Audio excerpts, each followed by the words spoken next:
First Samuel chapter 6. And the ark of the Lord was in the country of the Philistines 7 months. And the Philistines called for the priests and the diviners, saying, What shall we do to the ark of the Lord? Tell us wherewith we shall send it to his place. And they said, If you send away the ark of the God of Israel, send it not empty, but in any wise return him a trespass offering. Then you shall be healed, and it shall be known to you why his hand is not removed from you. Then said they, What shall be the trespass offering which we shall return to him? They answered, 5 golden emerods and 5 golden mice, according to the number of the lords of the Philistines. For one plague was on you all and your lords. So I guess they have mice gods and whatever an emerald is, I don't know. Wherefore ye shall make images of your emerods and images of your mice that mar the land, and ye shall give glory unto God, the God of Israel. Peradventure he will lighten his hand from off you, and from off your gods, and from off your land. Wherefore then do you harden your hearts, as the Egyptians and Pharaoh hardened their hearts? When he had wrought wonderfully among them, did they not let the people go, and they departed? Now therefore make a new cart, and take 2 milk kine, on which there has come no yoke, and tie the kine to the cart, and bring their calves home from them. And take the ark of the Lord, and lay upon the cart, and put the jewels of gold, which ye return him for a trespass offering, in a coffer by the side thereof, and send it away, that it may go.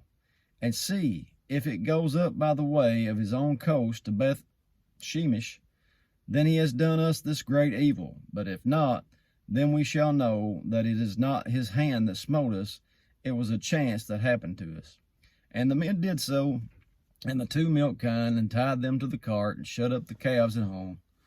And they laid the ark of the Lord upon the cart, and the coffer with the mice of gold and the images of their emerods. And the kine took the straight way to the way of Beth Shemesh, and went along the highway, lowing as they went, and turned not aside to the right hand nor to the left. And the lords of the Philistines went after them unto the border of Beth Shemesh. And they of Beth Shemesh were reaping their wheat harvest in the valley, and they lifted up their eyes and saw the ark, and rejoiced to see it. And the cart came into the field of Joshua of Beth Shemite, and stood there where there was a great stone, and they clave the wood to the cart, and offered the kine a burnt offering unto the Lord. And the Levites took down the ark of the Lord, and the coffer that was with it, wherein the jewels of gold were, and put them on the great stone. And the men of Beth Shemesh offered burnt offerings, and sacrifices the same day unto the Lord. And when the 5 lords of the Philistines had seen it, they returned unto Ekron the same day. And these are the golden emerods which the Philistines returned for a trespass offering unto the Lord. For Ashdod 1, for Gaza 1, for Askelon 1, for Gath 1, and for Ekron 1. And the golden mice, according to the number of all the cities of the Philistines, belonging to the 5 lords, both of fenced cities and of country villages, even unto the great stone of Abel, whereon they set down the ark of the Lord. Stone of Abel, never noticed that before.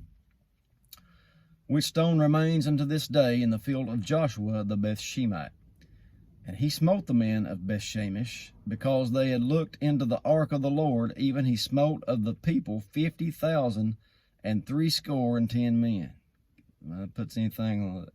It's a shame on Indiana Jones there at the end. And it says, the people lamented because the Lord had smitten many of the people with a great slaughter.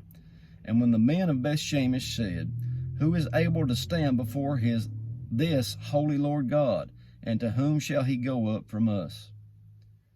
And they sent messengers to the inhabitants of Kirjath-jearim, saying, The Philistines have brought again the ark of the Lord. Come you down and fetch it up to you. We want to get rid of it. That's it for chapter 6. Lord willing, we'll see you in the morning.